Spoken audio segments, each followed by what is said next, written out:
예수님께서 부활하시던 날 제자들은 마리아를 통해 그 부활의 소식을 듣죠. 제자들도 그날 저녁 급히 모이게 됩니다. 제자들이 모인 것은 기뻐서가 아니라 그 소식에 놀라서 어떻게 할 줄 몰라서 일단 모인 거지요. 근데 제자들이 모여 있는 그곳에 부활하신 주님이 직접 찾아오십니다. 주님이 직접 그들에게 찾아오셨는데도 근데 제자들은 그때까지도 의심을 했습니다. 그때까지도 의심을 했고 두려워했습니다. 그들에게 나타나신 그 부활하신 주님을 어떻게 맞이해야 할 줄 몰랐어요. 제자들이. 그런 제자들에게 주님이 보여주신 것이 있습니다. 바로 십자가 흔적이죠. 그것이 이 요한복음 20장 19절에 이렇게 나타나 있습니다. 제가 읽어드립니다. 이날 곧 안식 후 첫날 저녁 때에 제자들이 유대인들을 두려워하여 모인 곳의 문을 닫았더니 예수께서 오사 가운데 서서 가라사대 너희에게 평강이 있을지어다 했습니다. 그때까지도 제자들은 두려워했고 그들 앞에 나타난 예수님 앞에 어떻게 해야 할지 몰랐죠. 의심을 가졌죠. 이게 정말 맞냐? 누구냐? 근데 그때 이제 이 말씀을 하시고 손과 옆구리를 보이시니 제자들이 주를 보고 기뻐하더라고 했습니다. 손과 옆구리를 제자들에게 보이셨을 때에 제자들이 주를 보고 기뻐했다. 이렇게 표현하고 있어요. 그때 그 자리에 없었던 도마도 믿을 수 없었죠. 그렇죠? 그 7명의 제자들이 봤다. 다 같이 봤다 해도 믿을 수 없다. 그 도마를 위해 예수님이 8일 후에 다시 나타났죠. 제자들이 모여 있는 곳에. 도마도 같이 있는 곳에. 그리고 바로 그 도마에게 나는 믿을 수 없다 말한 그 도마에게 뭐라고 하셨죠? 그 요한복음 20장 27절에 보면 내 손가락을 이리 내밀어 내 손을 보고 내 손을 내밀어 내 옆구리를 넣어보라. 그리하여 믿음 없는 자가 되지 말고 믿는 자가 되라. 이렇게 말씀하셨죠. 도마도 그제서야 나의 주님이십니다. 나의 하나님이십니다. 라고 고백을 했죠. 여러분, 놀랍게도 부활하신 주님은 십자가 흔적을 몸에 가지고 계셨어요. 부활하신 주님. 그 흔적을 보고서야 제자들이 비로소 그 주님을 믿었고 기뻐할 수 있었습니다. 그렇죠? 부활하신 주님이 십자가 흔적을 가지고 있었다. 지금은 어떨까요? 부활하신 주님은 하늘에 올라가셨죠. 하나님 보좌 우편에 앉아 계시죠. 그 주님은 지금도 십자가 흔적을 가지고 계실까요? 그때는 바로 부활하신 날이고 며칠 안 되니까 그 흔적을 가지고 계셨을 수 있는데 하늘로 올라가셨는데 지금도 아직도 그 십자가 흔적을 가지고 계실까? 어떨까요? 오늘 우리가 읽은 요한계시록에 보면 그 노년의 사도 요한이 그리스도를 보고 그리스도의 모습을 묘사한 것입니다. 그리스도의 모습을. 그렇죠? 당시 이 사도 요한은 밤모라 하는 섬에 이제 유배를 당했죠. 갇혀 있는 것입니다. 섬에. 네, 그곳에서 성령의 부르심을 얻고 부활하신 주님, 하늘에 계신 하나님 우편에 계신 그 주님을 직접 보게 되죠. 특별한 체험입니다. 그렇죠? 그래서 이제 이 요한계시록이 시작이 되고 있는데, 보면 오늘 본문 보면 이 성령의 감동을 받고 요한은 나팔 소리 같은 큰 음성을 듣게 됩니다. 나팔 소리 같은 그 음성. 그래서 사도 요한은 몸을 돌려서 그 음성의 주인공을 보려고 합니다. 바로 그분이 그리스도죠. 그래서 지금 하늘에 계신, 역사를 주관하고 계신, 나중에 심판주로 오실 그 그리스도의 모습은 어떤가? 그것이 13절부터 그 모습을 묘사하고 있습니다. 오늘 본문 1장 13절 여기 보면은 촛대 사이에 인자 같은 이가 발에 끌리는 옷을 입고 가슴에 금띠를 띠고 있다. 그렇습니다. 옷을 입고 있는데 발에 끌리는 옷입니다. 그러니까 글쎄 보통 어떤 천상의 영광스러움, 뭐죠? 천상의 빛에 어울리는 그런 옷이죠. 또 허리에는 금띠를 띠고 있습니다. 금띠, 그렇죠? 천상의 그러한 거룩한 옷을 입고 있는데 금띠를 띠고 있다. 금띠는 보통 이 땅에서 왕권을 의미하죠. 왕. 그렇죠? 왕의 권위. 네? 그런 것을 의미합니다. 그렇죠? 또 14절 보면 이제 머리와 털의 희기가 흰 양털 같고 눈 같다. 그러니까 머리와 털이 하얗습니다. 그렇죠? 희다. 이 또한 이제 신적인 영광, 위엄 이런 것을 지금 표현을 하고 있는 것입니다. 이제 여러분 보면 그 변화산상에서 베드로와 요한이 잠시 그 변화하신 예수님의 모습을 보았죠. 얼굴이 해같이 빛나며 옷이 빛과 같이 헤어졌더라. 그 모습에 이 베드로는 너무나 이렇게 뭐라 그럴까요? 예, 황홀했습니다. 그래서 그 모습만 보는 것만으로도 황홀해서 베드로가 난 여기 있는 것이 좋습니다. 이 천상의 모습을 보고 이렇게 황홀해했죠. 어떤 그런 모습입니다. 이제 하얀 머리와 털.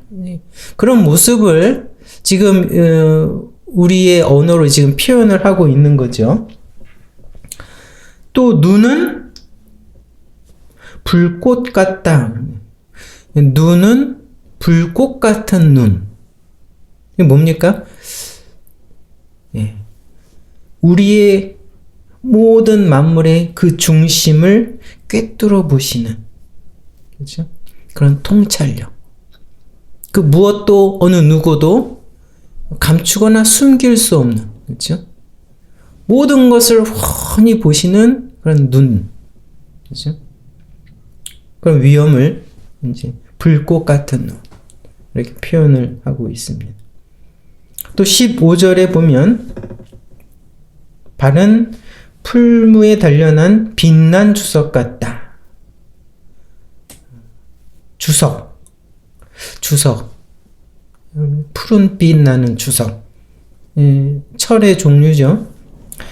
보통 그 주석은 강함, 또 단단함, 차가움, 뭐 이런 것을 연상이 됩니다. 그러니까 어떠한 악도, 어떠한 힘도 제압할 수 있는 그런 절대적인 힘과 능력, 이런 것을 지금 상징합니다. 주석 같은 발이죠. 또 물소리 같은 음성입니다. 처음에 이제 나팔소리 같은 음성이라고 했고, 또 물소리 같은 음성 이렇게 표현합니다. 경고하고 깨우는 음성, 생명을 소생시키는 음성, 뭐 이런 거죠. 이제 16절에 보면 또 오른손에 7별이 있고, 또 그 입에서 좌우의 날선 검이 나온다. 그랬죠? 좌우의 날선 검이 나오는 입. 그러니까 이제 어떠한 거짓과 악함도 찔러 쪼개는, 나누는 말씀. 그렇죠? 날선 검. 그렇죠? 어떤 변명도, 거짓도 입을 다물게 하는 그런 이제 것을, 그런 말씀, 그런 엄한 능력의 말씀을 하는 입, 그것을 상징합니다. 이제 얼굴은 해가 힘있게 비추는 것 같더라. 이제 아까 이제 변화된 주님의 모습을 그것을 의미합니다. 이 지금 물론 다 제대로 표현한 것은 아니겠지만, 사도 요한이 본 그리스도의 모습입니다. 하늘에 계신 그리스도의 모습. 여러분 어떻습니까? 이 그리스도의 모습. 이 모습을 보고 사도 요한은 어떻게 했습니까? 17절 보니까 내가 볼 때에 그 발 앞에 엎드러져 죽은 자 같이 되었다. 그랬습니다. 그리스도의 모습을 보고 사도 요한은 두려움에 엎드려졌습니다.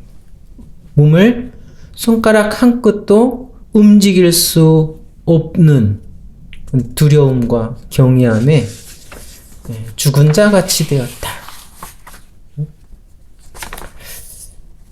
이것은 어떻게 보면 자연스러운 당연한 반응입니다. 거룩하신 심판주 앞에, 그 거룩한 영광 앞에 누구라도 그 앞에 선다면, 그 앞에 드러난다면 모든 인간은 그럴 수밖에 없습니다. 두려워할 수밖에 없고. 그래서 이제 계시록에 보면 그 심판주 그리스도를 보는 것이 너무 두렵고 괴롭고 견딜 수 없는 그런 모습이, 그런 인간의 모습을 계시록 6장 15절에 이렇게 표현하죠. 땅의 임금들과 왕족들과 장군들과 부자들과 강한 자들과 각 종과 자주자가 굴과 산 바위 틈에 숨었다 그랬습니다. 왜 숨었겠어요? 그죠? 그리스도를, 심판주 그리스도를 보는 것이 괴로워서, 두려워서. 그래서 뭐라고 합니까? 산과 바위에게 이르러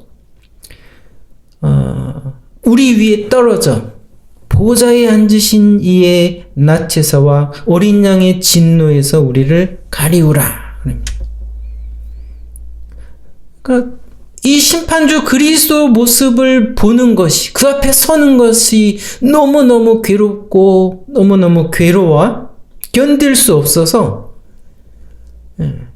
산과 바위에게 우리를 덮으라, 우리를 덮어, 우리에게 떨어져서 제발 그리스도의 모습을 보지 않게 해달라. 여러분, 그게 마지막 때의 사람들의 모습이다 이겁니다.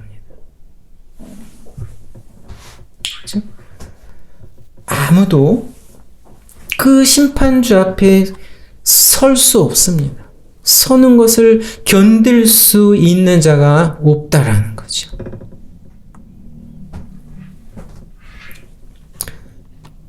사도 요한도 그리스도를 보았을 때, 그렇죠? 손가락 하나 움직일 수 없을 정도로 두려움에, 그죠? 죽은 자 같이 엎드러져 있습니다.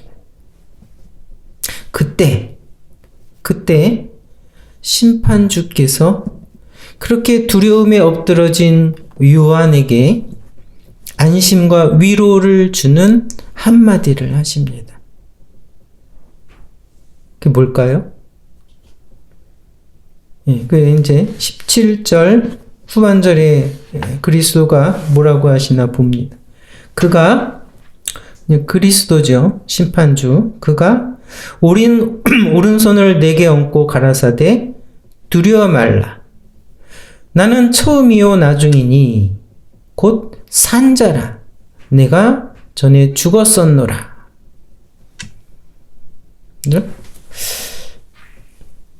이게 두려워 죽은 자 같이 된 사도 요한에게 위로를 주는, 사도 요한을 안심시키는 한마디입니다. 뭘까요? 내가 살았다. 내가 전에 죽었었다. 이 말. 나는 처음이요 나중이니, 이거는 영원함을 나타내는 겁니다. 이 말이 위로를 줄까요? 사도 요한에게? 아니죠. 뭐냐? 내가 살았다. 산자다. 내가 전에 죽었었다. 내가 죽었었다. 그렇죠? 부활하셔서 그들 앞에 나타난, 제자들 앞에 나타난 그 주님을 믿을 수 없고 의심하는 제자들에게 십자가의 흔적이 기쁨이 된 것처럼, 그렇죠? 하늘에서도 그때도 그 심판주 앞에 서게 하는 그 위로, 그렇죠? 설 수 있는 그 믿음의 근거는 뭡니까? 바로 십자가 흔적입니다. 그 심판주가 바로 십자가에서 죽었던 그리스도이다. 이 사실입니다. 심판주가 바로 전에 그리스도, 십자가에서 죽은 바로 그 예수 그리스도이다. 그 말이 위로가 되고 그 말이 기쁨이 되는 말이라 이거죠.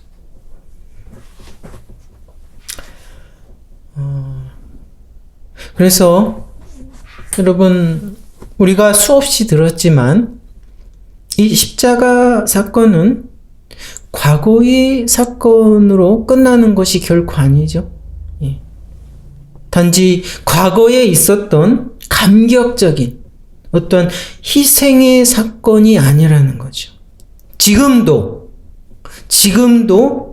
우리 믿음의 핵심적인 실체가 바로 그 십자가입니다. 십자가. 또한 앞으로 미래에도 하늘에서도 그 영광스러운 그리스도, 영광스러운 심판주를 기뻐하며 맞이하게 하는 바로 그 믿음의 실체, 그것이 바로 십자가 죽음이다 이겁니다.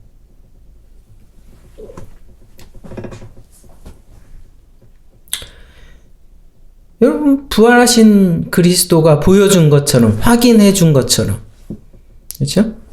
지금 하늘에 계신 그리스도도, 그렇죠? 하나님 우편에 앉아 계신 바로 그 심판주 그리스도도, 그 영광스러운 심판주도, 그분이 지금도 십자가 죽음의 흔적을 갖고 계시다는 겁니다. 그것이 정말 놀랍기도 하지만 또한 그 사실이 여러분, 우리 믿는 사람들에게는 한없는 위로와 기쁨이 된다라는 겁니다.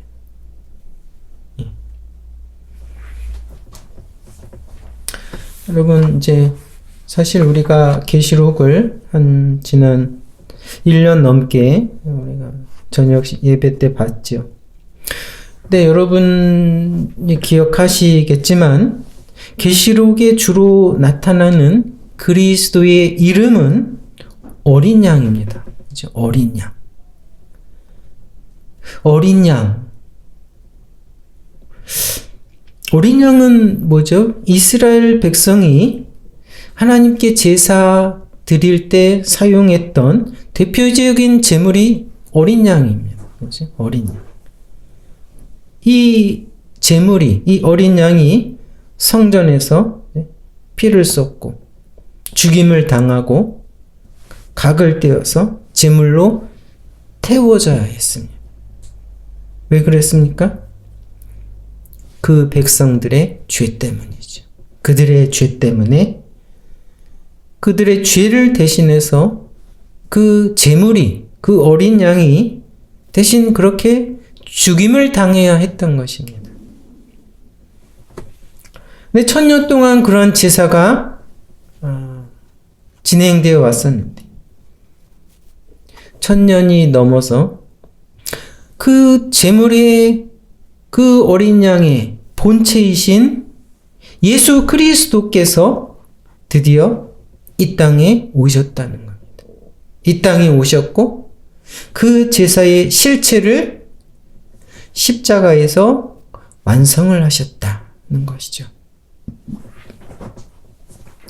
그래서 어린 양은 뭡니까? 십자가 사건을 의미합니다. 십자가 사건을 어린 양이, 그렇죠? 모든 역사를 주관하시는 이 절대 주권자의 이름으로 계시록에 등장한다는 겁니다. 이 어린 양이라는 이름이 거룩하고 영광스러운, 그렇죠? 절대 주권과 엄위함을 가지신 심판주의 이름으로 사용되고 있다는 것.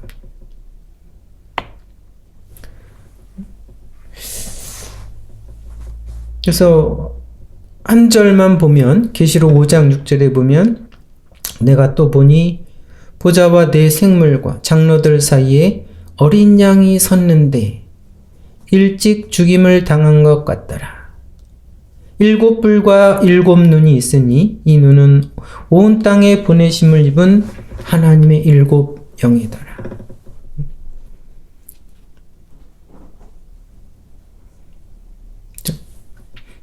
모든 역사의 장을 여는, 모든 역사를 주관하고, 그렇죠? 또 진행시키는 절대 주권자, 그분의 이름이 어린 양입니다. 그리고 이 세상의 마지막 끝을 정리하실 그 심판주의 이름이 어린 양입니다. 여러분, 그 이름이, 그렇죠? 십자가, 그 흔적을 의미하는 그 이름이 여러분 큰 위로이고 기쁨이다라는 겁니다.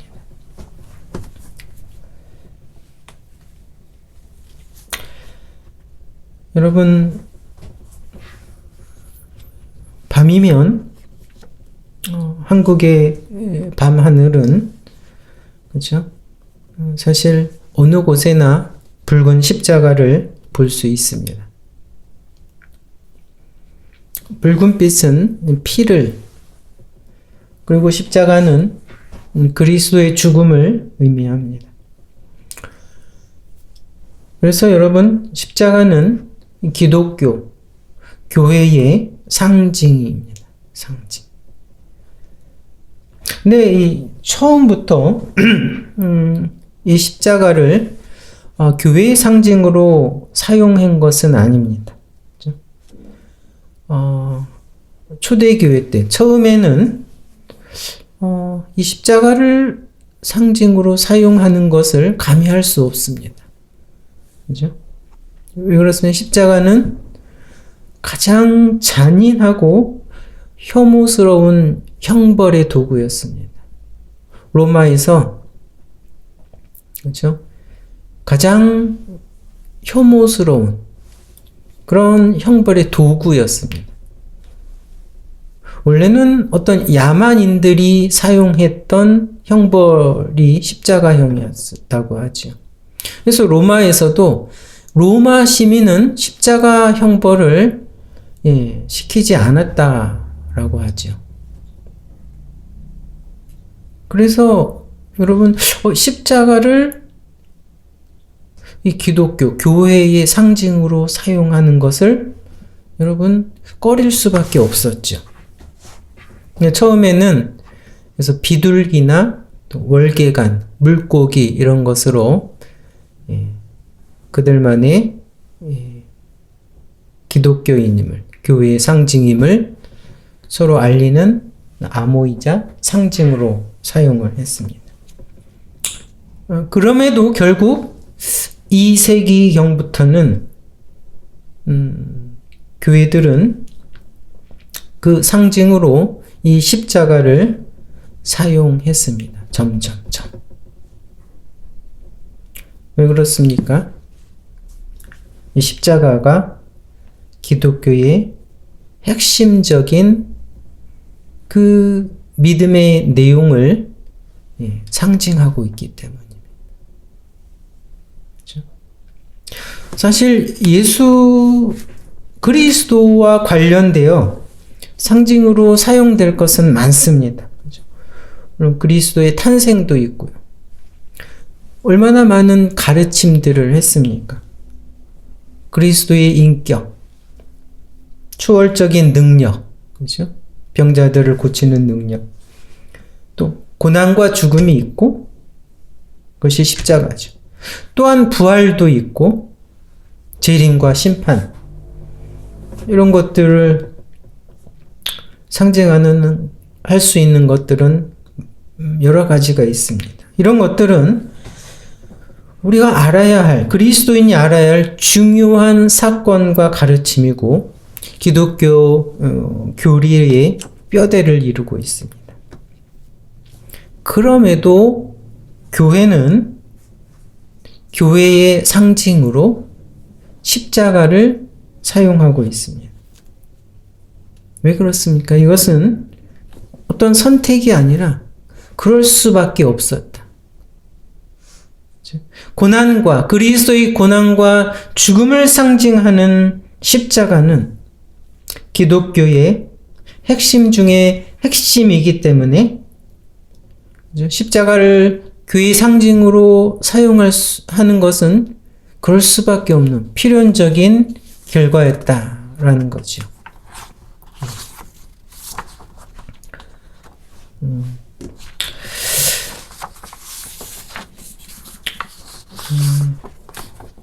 말씀을 맺겠습니다. 여러분, 십자가를 아십니까?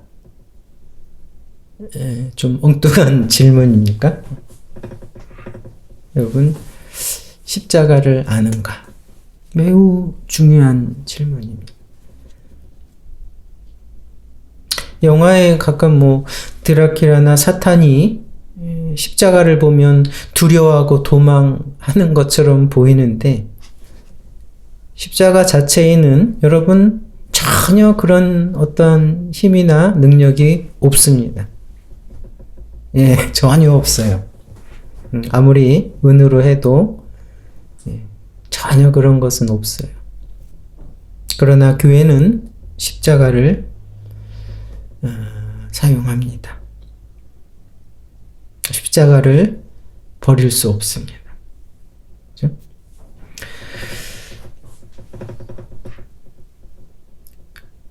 이 그리스도의 십자가를 볼 때, 그리고 그 십자가의 의미를, 그 십자가가 상징하는 것을 여러분 듣고 알았을 때, 사람들은 두 가지 반응을 보입니다. 두 가지 반응. 하나는 그 십자가를 증오하고 부끄러워한다는 거죠. 싫어한다는 거죠. 그리고 다른 한 반응은 그 십자가를 사랑하는 것. 이렇게 둘로 나뉩니다. 여러분은 어떻습니까? 십자가를 아십니까? 십자가를 어떻게 생각하십니까?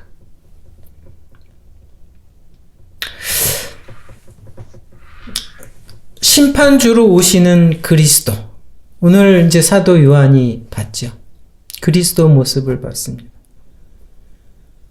그죠? 거룩하신 영광의 모습으로 심판주를 오시는 그리스도를 기뻐하며, 그죠? 최후 승리를 노래를 함께 부를 수 있는, 마지막에 부를 수 있는. 그래서 그리스도를 기뻐 맞이할 수 있는 자는 오직 그 십자가를 사랑하고 자랑하는 자들이라는 겁니다. 계시록 7장에 보면 사도 요한이 또 모습 봅니다. 그 마지막 승리의 노래를 부르며, 그렇죠?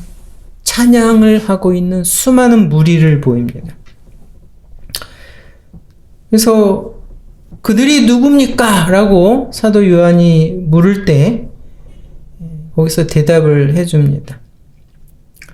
이는 큰 환난에서 나오는 자들인데 어린 양의 피에 그 옷을 씻어 희게 하였느니라. 하고 있습니다. 어린 양의 피에 그 옷을 씻어 희게 한 자들.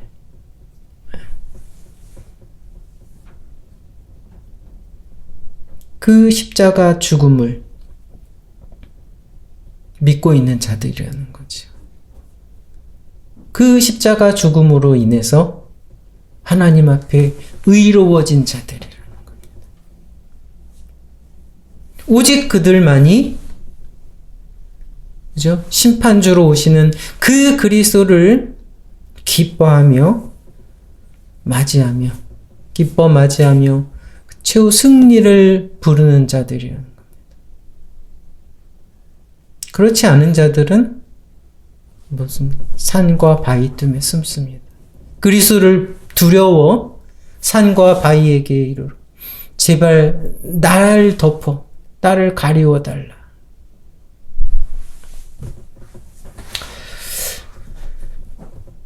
여러분, 그리스도의 십자가를 아십니까? 그렇죠? 다 들었죠? 알죠? 그리고 여러분 단순히 머리로 아는 것으로 부족합니다. 십자가를 여러분 사랑해야 합니다. 십자가를 정말 아는 자는 십자가를 사랑합니다. 그렇죠? 그래서 십자가를 자랑합니다.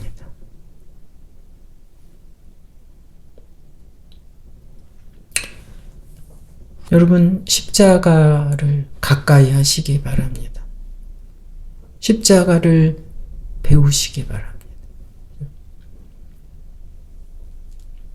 십자가에 가까이 나아가 십자가를 지셔야 했던 그 그리스도를 배우시기 바랍니다. 그래서 그 십자가 흔적을 가지고 계신 그리스도께서 그 끝날에 심판주로 오시기까지 여러분 그 믿음을 지키고 십자가를 자랑하며 여러분 이 세상을 살아가는 우리 모두가 되기를 바랍니다.